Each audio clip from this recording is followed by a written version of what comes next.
kwogera ne Katonda buli kumakya yensula ennamu ekulukutira mu bulamu bwaffe ne tufuna amaanyi agatuyamba okuyita mu lunaku lwonna. Funa amaanyi nga tonnafuluma nnyumba yo. Kwaniriza gwe omulabi munnaffe omwagalwa ku Filipian TV. Ensula y'enkya wasuza otya? Oli otya? Webale okutwegattako olunaku olwaleero ku nsulo y'enkya. Leero ennaku z'omwezi ziri ennaku z'omwezi 16 olunaku olwa Thursday, olunaku lwokutaano. Tuli mu kuteekateeka wiiki etambudde naye Mukama atukuumye bwewaawo. Webale naawe kutujjukira okujja kutwegattako wano ku Avento Media ku Filipian TV. Kwaniriza ekyokuyiga kino olwaleero katusabe. Katonda ayinza byonna, omuyinza w'eggulu n'ensi, tukwebaza otuteeseteese okujja mu kifo kino. Jangu oyogereko naffe, bigambo byo kabijje bibeere mu ffe, leka byaffe bibule wabula ebyo birabisibwe. Tulongoosi Mukama nga totunuulidde ebyo Mukama ebitutawaanya, wabula ggwe jangu oyogere naffe mu kisaa kyo. Omwoyo waatule mu ffe, atuyigirize, atutegeeze olw'obukyufu mu bulamu bwaffe. Tukikusaba okuyita mu Mwana wa Yesu Kristo Mukama waffe. Omuweerezaawo nze Kaggwa John nga nviira mu disitulikiti y'e Kawempe. Nzize tuyigire wamu ekyokuyiga kino olwaleero. Tweweeyo mu maaso ga Katonda olw'okukyusa ebyo endaba y'ebintu bye tubadde tulabamu. Okugwa kwa Babuloni tulaba nga akaseera kabaddewo ng'atumezeeko nga enjogera bw'egamba nti atulinnye ku mitwe, y'ajjudde ebyobusuubuzi byonna. Tulabye okuyita mu wiiki ng'ajja atulaga biki ebijja bituukawo. Waawo tugenze okulaba nga ate obugagga bwaka ne bugwira ddala ne buggwaawo. Abo bonna baasuubula naye ebyamaguzi byabwe ne babifiirwa. Nga tulabye abadde ng'asendasenda buli muntu. Kaakati tulaba ate okukungubaga okuli ku ye, kubanga okukungubaga kwe kubadde nga kutiisa. Kwe byonna bye yeewaaniramu wabula ne biraga nti ate Mukama Katonda alina enteekateeka ya njawulo. Gwe omulabi waffe olwaleero ku Filipian TV, naawe tuli basanyufu nti otaddeko okujja okwongera okutegeera ekigambo kya Katonda n'ebyo bikututte okuva mu kiro. Ekiro kyakulimbye eki? Balina enjogera eyo nti ekiro kyakulimbye eki? Kale nno ffe tetugenda kusigala nnyo ku ekyo, kubanga tumanyi nga Mukama alina leero okukyusa okw'enjawulo kwazze okukola gy'oli. Ekyokuyiga kyaffe eggulo ekyabaddeko omutwe ogugamba nti okukungubaga n'okusanyuka. Kyawandiikibwa twafunye ku Bikulu essula 18 n'olw'19 n'olw'20 nga lugamba nti ne bafuka enfuufu ku mitwe gyabwe, ne boogera waggulu nga bakaaba, nga banakuwala, nga boogera nti zikisanze ekibuga ekinene. Bonna kye baagaggawaliramu abalina ebyombo mu nnyanja olw'omuwendo gwe omungi, kubanga mu ssaawa emu gwazikirira. Musanyukire eggulu, nammwe abatukuvu, nammwe abatume, nammwe bannabbi, kubanga Katonda amusalidde omusango gyammwe. Omwagalwa, twayongera okugaziya mu kyokuyiga kyaffe otwalayo mu Yeremiya essula 5 olw'okumi n'essatu nga lugamba nti olw'obusungu bwa Mukama kikiriva kirema okutuulwamu naye erirekerwawo ddala. Buli ayita mu Babuloni alisamalira nga n'asooza ebibonoobono byakyo byonna. Kale nno mu kwongera okuyiga kwaffe okwo twasobodde okwetegereza ku kigambo ekyo kye badde ayogerako. Luka yasobodde okutwongerayo Luka 11:49 naye n'abaako ebigambo byatutegeeza 11 Luka 49 n'atugamba nti n'amagezi ga Katonda kyegava gagaba nti ndibatumira bannabbi n'abatume n'abamu ku bo balibayegganya. Nga tutunuulidde okukungubaga okwo okuliwo olw'okugwa kwa Babuloni, olw'okugwa olw'enjikiriza eyo. Olwaleero omutwe gwaffe gugamba nti okukka okutuuka ku ntobo y'ennyanja. Omwagalwa, ng'oli wano ku lutimbe luno gaggadde, okukka okutuuka ku ntobo y'ennyanja. Malayika ow'amaanyi n'asitula ejjinja eddene ng'olubengo olunene n'alisuula mu nnyanja ng'ayogera nti Babuloni ekibuga ekinene bwe kirisuulibwa bwe kityo n'okutangalirwa okunene, so tekirirabika nate. Kubikulwa essula 18:21. Bwe kirigwa bwe kityo n'okutangalirirwa okunene, so tekirirabika nate. Kitwala bbanga ki okubbira okutuuka ku ntobo y'ennyanja? Ekyo kisinziira ku kisuulibwayo n'amayinja ki. Singa asuula omulala, singa asuula omunaala gwa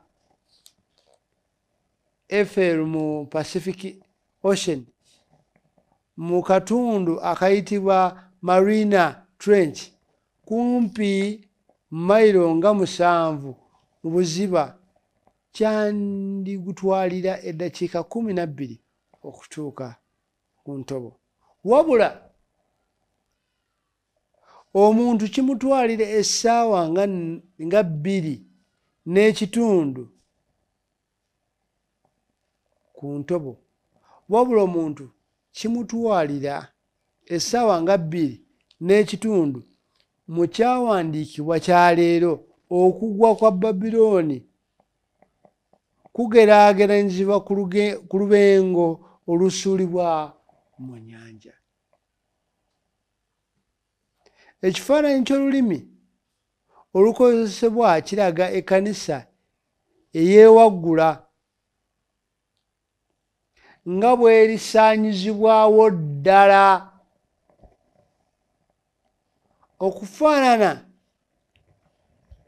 okufaanana mbazzi eyabbulukuka eri mu mboozi ekwata ku Erisa mu Bassekabaka ekyokubiri essula ey'omukaaga okutuuka ku olunyiriri olusooka okutuuka ku lw'omukaaga. Emmengo ennene teziribulukuka. Okunyweza ensonga okubikulwa agamba Babuloni ekirisuulibwa bwe kityo n'okutangalirwa okunene, so tekirirabika ate.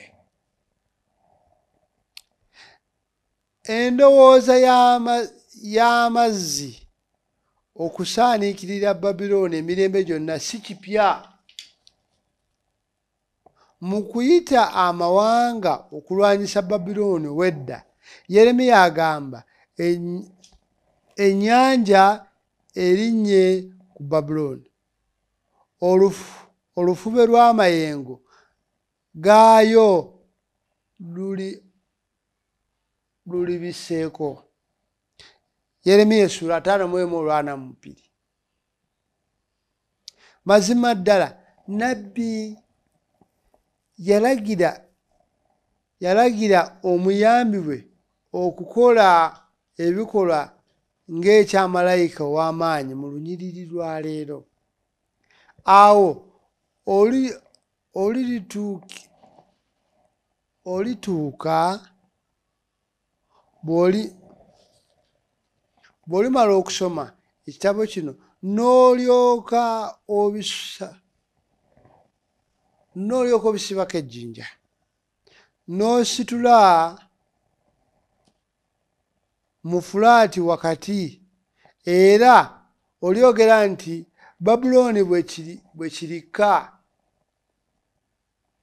bwe kityo, so tekiri bikulukuka nate. Olw'obubi ndikireetako era ndikikoowa.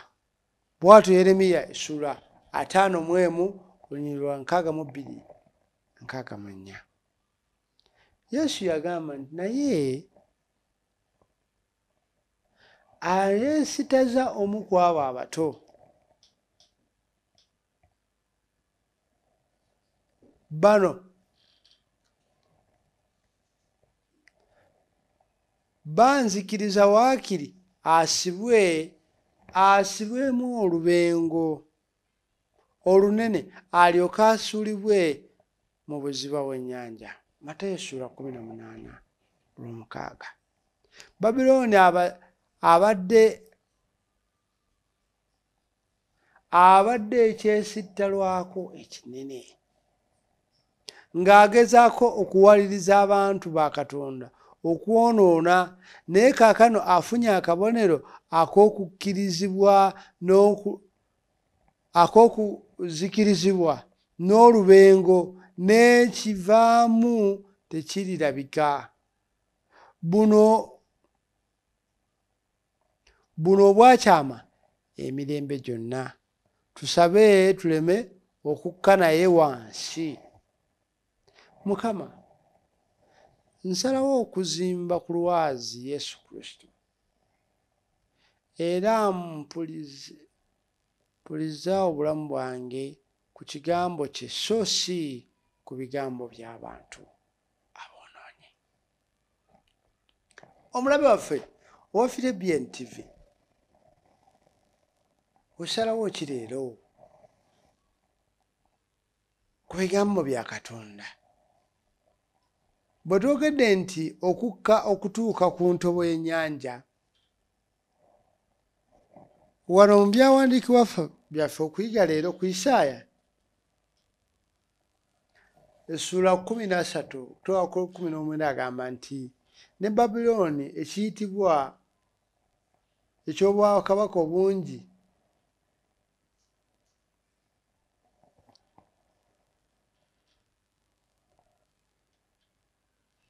kiribanga Katonda bwe yasuula Sodomu ne Ggomola wansi.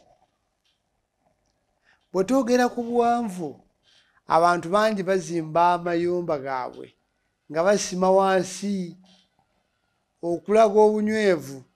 Buwanvu ki obugenda okuteekebwako? Mu mirimu gye nkola omulimu ogw'ebyokuzimba, naye bwe tutuuka mu kuzimba tusima okuva ku ttaka erigonda kugenda kulya wansi kaluba, okuva waggulu okutuuka wansi, okutuuka ddala nga ddala kituuseeyo ddala wansi, okulaga obunywevu bw'ekyo kye tugenda okukola, okuteekawo.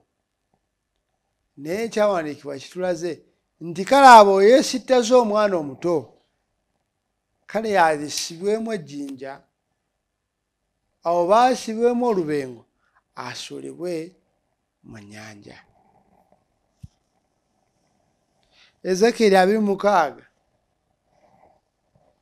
Ezekyeri 26 olunyiriri olwokusatu oba tusookere ku Ezekyeri 27 32 ng'agamba nti awo nga bakuba ebiwoobe balitanula okukungubaga ne bakungubaga nga boogera nti ani afaanana nga Ttuulo, afaanana nga asibibwamu wakati, alisibwa wakati mu nnyanja. Ani oyo alifaanana nga asibwa wakati mu nnyanja? Mu biro ennyanja bwe yakumenya mu buziba obw'amazzi obuguzi bwo n'ekibiina kyo kyonna ne bigwa wakati mu ggwe. Tulaba nga okuzitowererwa mu lyato bw'obanga wali otambuddeko ku mazzi, singa ennyanja ebanga etabuse, tukwata ebyo ebizitoye mu lyato ne tuyiwa ne tusuula mu nnyanja wansi. Ku myalo egimu egy'ekalangala eyo okutuuka ku bizinga Kitobo, Ekkusu oba ne mu bizinga ebyerudda eno ng'oviiridde ku mwalo eby'Essenyi n'ogenda mu maaso mu bizinga ebyo okutuuka ddala ku Nalubaale, ebiseera bingi embuyaga ziba nnyingi. Bwe zituuka ng'ensokeze ne tukwata ebyo ebingi ne tukwata okusuula mu nnyanja olw'okwetaasa n'okusigala n'obulamu obulungi. Kaakati leero nti okukka okutuuka ku ntobo y'ennyanja, bw'atyo Babilooni lwalisuulibwa wansi. Omwagalwa, kiki ekikuzitoyeeko okutuuka leero? Kikwatibwe kisuulibwe mu nnyanja okutuuka ddala nga tekigenda kukwesitaza n'okuteeka obulamu bwo mu ntata. Bwetwongera okuyigako mu Luka essuula eno ey'omukaaga olunyiriri lwa 48, Luka 6:48 atugamba,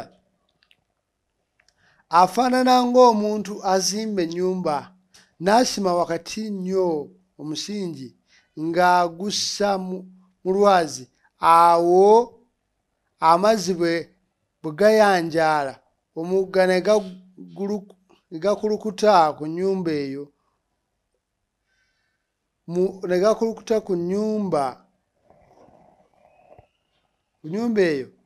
olw'amaanyi okugisigula n'okuyinza ne gutayinza nga guginyeenya kubanga yazimbibwa bulungi. Enkya ya leero mwagalwa, kati weeweeyo eri Mukama.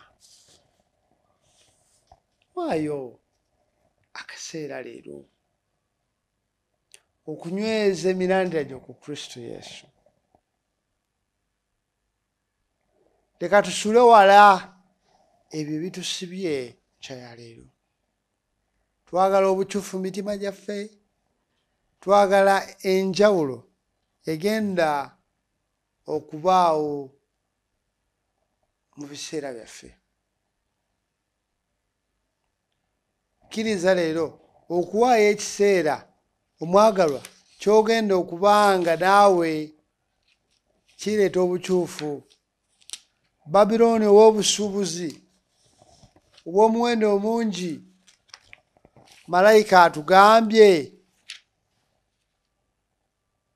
nti ow'amaanyi n'asitula ejjinja eddene, malayika ow'amaanyi n'asitula ejjinja eddene ng'olubengo olunene n'alisula mu nnyanja ng'ayogera nti Babilooni ekibuga ekinene bwe kirisuulibwa bwe kityo n'okutangalirirwa okunene so tekirirabika nate. Bino biki ebibadde bisitudde emmeeme eyo? Mukwano, ebibadde bigenda okukusuula. Biki ebituuse ku bulamu bwo ne bituusa okunakuwaza n'okwezza emmeeme eyo eri Katonda? Kyangu leero omwagalwa, kubanga Katonda alina enteekateeka ekwawula ku abo abaleese obukyamu mu mutima gwo, embeera ezikulemesa okusigala eri Katonda wo. Omwagalwa, nga tugenda okusaba kujjukiza nti bw'ofunayo ekiseera nga tonneebaka towebaka nga tosobodde kusoma ku Basessalonike ekisooka essuula ey'okutaano. Ejjo bwe twasobodde okusoma ku Basesalonika ekisooka essuula ey'okuna, twalabe nti abooluganda ebisigaddeyo tebibe. Tubeegayirira, tubabuulira mu Mukama waffe nga mwaweebwa ffe kale abooluganda ekisigaddeyo tubeegayirira, tubabuulira mu Mukama waffe Yesu nga bwe mwaweebwa ffe bwe kibagwanira okutambula n'okusiimibwa Katonda, era nga bwe mutambula okweyongerayongerako nate. Nga tusemera tugamba nti kubanga Mukama waffe yennyini aliko okuva mu ggulu n'okwogerera waggulu n'eddoboozi lya malayika omukulu n'ekkondeere lya Katonda, n'abo abaafiira mu Kristo ne balisooka okuzuukira.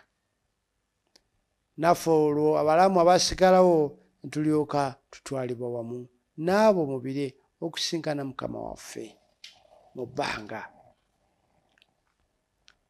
Omwagalwa, leero bwe bukedde ng'ogenda okukola, ng'ogenda okubaako ekyenjawulo ky'okola, wulira ekyessanyu nga Katonda alina enteekateeka ennungi gy'oli.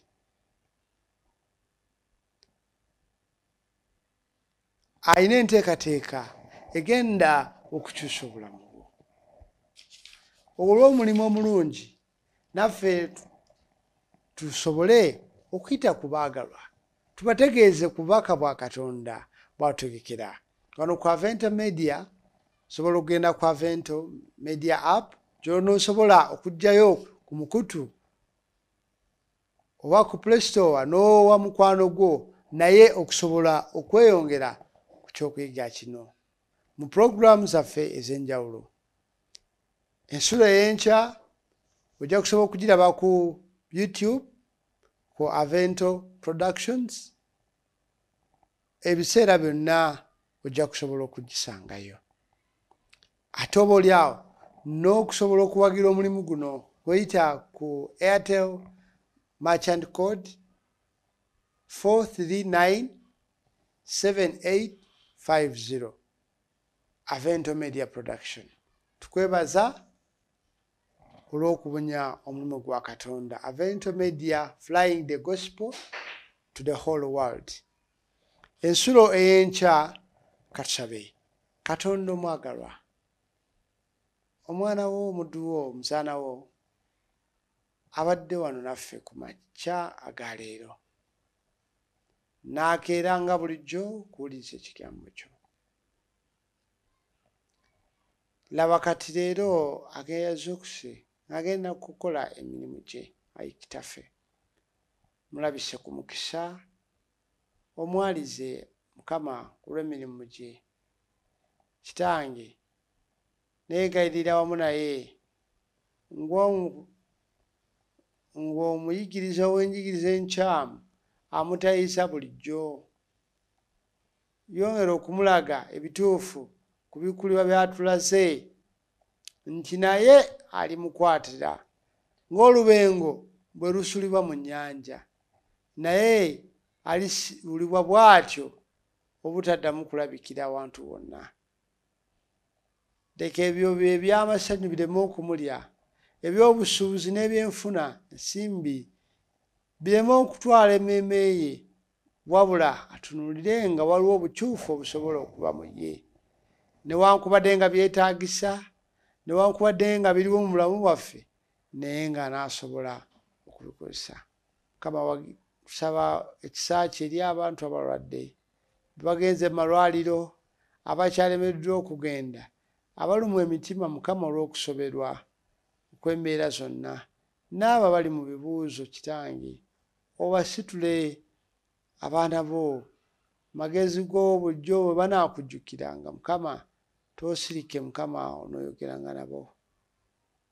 Tukuteeka mu maaso go omukutu guno ogw'ebyenjiri Mukama gunaatwala enjiri mu nsi yonna. Kkiriza Mukama okuguwaniriranga mu byetaavu byagwo Ayi Kitaffe, n'abaweereza abo bonna abasinziira mu bifo bino neewala okuweereza nga bali wamu naffe. Tukikwebaza kubakkiriza mu nnyera omwana wa Yesu Kristo Mukama waffe. Amiina. Nsigadde ndi omuweerezaawo Kaggwa John, omusomesa munno ow'ekigambo kya Katonda eri abaana ba Kristo mu kkanisa Seventh-day Adventist Church. Weebale mu nnyera omwana wa Katonda akukuume. Amiina. Okwogera ne Katonda buli ku makya y'ensula ennamu ekulukutira mu bulamu bwaffe ne tufuna amaanyi agatuyamba okuyita mu lunaku lwonna. Funa amaanyi nga tonnafuluma nnyumba yo.